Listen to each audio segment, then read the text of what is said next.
So each of the candidates will have 2 minutes now to respond to the questions that we're going to throw at them, and as well you'll be writing down your own questions. So each of the four, and first of all, to Jane Sterk, what do you believe are the top 3 policy issues that the party should focus on and promote? Number one, I think we need to promote some practical, doable solutions for climate change. I think that there are ways to do that that aren't really scary for the population. We can do some forestry tenure reform. We can do some forestry practice reform. Deforestation is one of the biggest contributions to climate change, so that would be a first step that we could sponsor. I think we need to halt our pavement solutions and put money into transit so that we can get people, so that getting out of their cars is a convenient alternative. And so there needs to be a huge investment into transit, and I think primarily into rail in transit. So that's priority number one. Number two, I think we have to deal with the issues of homelessness and housing affordability.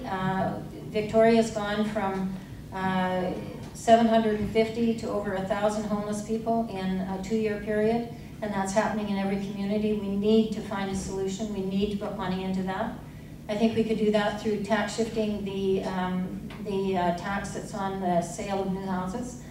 And I think that the third area is to find ways to make our healthcare more responsive by putting in local healthcare centers that include alternative practitioners, nurse practitioners, so that we can treat people when they need to be treated. We can do better chronic care so that people don't go back into hospital once they have been assessed and helped to get back into their homes.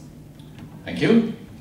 To Damien Kettlewell, 3 top policy issues the party should focus on and promote. Well, climate change and social justice and tax shifting are very important, but we've already started promoting policy changes, and we've had 10 media stories written about us in the last 10 days based on these 3 press releases that I'll share with you right now. In Kelowna at 4 o'clock today, we had a press conference at City Hall for pay-as-you-go driving insurance that I shared with some folks out there. What would it do? It pay-as-you-go driving insurance. It would induce people to get out of their cars. Instead of car insurance being a fixed cost, it would be a variable cost. And so you would be looking at your car. I don't need to spend that $350 today to insure my to drive my car. I can save that money and I can take transit, ride the bus, or be a pedestrian. The second policy initiative that being published in Squamish and Whistler has been the 20% agriculture. 20% of BC's agriculture being organic by 2020. Now Austria is at 16% right now. These are, I've been called a doer by friends and networks, and so this 20% of BC's agriculture being organic by 2020, we're at 2.4% right now. We can catch up to Austria if we use rebate and grants for farmers to shift to organic farming methods. And third policy initiative that was in the Whistler Peak and the Whistler Squamish, the Peak and the News Leader, was Buy Local BC. And so I'm sure a number of you have heard around about the 100-mile diet. Now the 100-mile diet is a great idea, very difficult to implement. It's about eating food that's within 100 miles of your residence.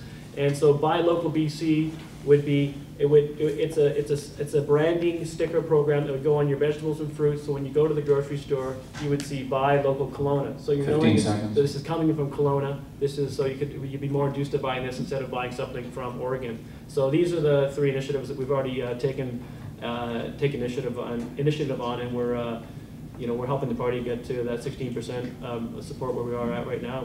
Jamie Kettlewell, thank you. The third look at the top 3 policy issues the party should focus upon. Ben, it's your opportunity. Well, thanks for the question, Phil. In terms of the top 3 issues, I think it's hard to break it down to 3 things because the Green Party is, I think, the only party that's really seeing the connection between different issues, and there is a lot of overlap between what we need to do to deal with climate change and a number of other problems. But just for the sake of trying to break it down, smart growth. People in this community probably know a lot better than folks in a lot of other places in British Columbia the implications of sprawl. You're seeing a lot of your ALR land being paved over, and you're seeing you know, a lot of the sort of the problems that come along with big box stores and you know, having cities that aren't truly walkable. So, you know, the legislation that provincial governments can put in place to make smart growth possible are very important, and the greening of our urban centers is part of that. That means the protection of food security. It means a whole variety of other things as well. Next on the list, though, I think is renewable energy. I think British Columbia should be a laboratory for the development of renewable energy for all of the world. We have all of the resources that are necessary. We've got some of the most progressive-minded people on the entire planet, and yet it's amazing to me that we aren't a major manufacturer for wind turbine technology and you know, solar tidal technology and geothermal. We have a lot of the knowledge, we just aren't putting it into practice, and that's because we're not attracting the capital, we're not creating the incentives, we're not, you know, creating the infrastructure to make this possible. On our tour, we've seen a whole variety of different energy projects that are being proposed that are just, you know, prehistoric, I would say. Coal bed methane, and, you know, and these major dams like the Site C dam, they're still talking about. You know, but at the same time, there are some steps that are being taken in the right direction. Prince Rupert, the third windiest place on Earth, has just started taking steps towards wind turbines, and I think that's a really important thing for us to be looking at. But to end it off, education is fundamentally the most important thing we can take any sort of a look at. If we're going to make the right decisions, we need to know the implications of decisions we're making. An educated population is fundamentally important to our future. Ben West, thank you. And our final candidate for the top 3 policy issues the party should focus on, Silvaine.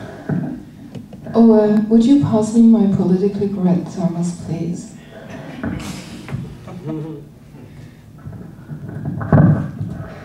So obviously, I believe in walking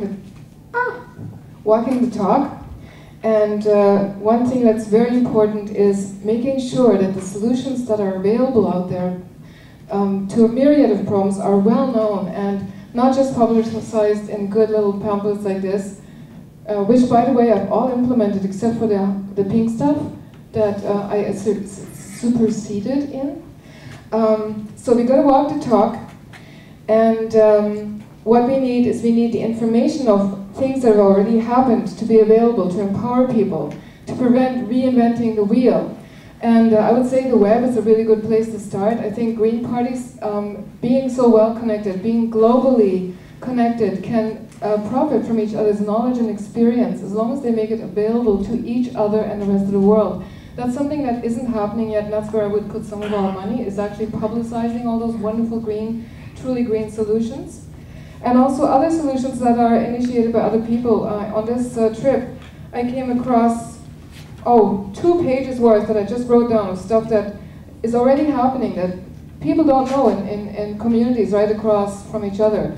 Windmill projects, for instance, in Dawson Creek. The mayor there, I talked with him for an hour and a half. He didn't know about the energy house in Edmonton, and they're developing their own energy house concept. They're you know, ungreen solutions we need to expose, and we need to make sure that the best possible alternatives are well known to everyone before people start trying to come up with what they think is a good solution. 15. So other than the educational research and publicizing efforts that I think we should make part of our strategic policy, triple bottom line accounting and tax shifting, in every case, every problem we look at, we should be applying it to every solution as well. Thank you. And then there's also food. Silvaine, thank you.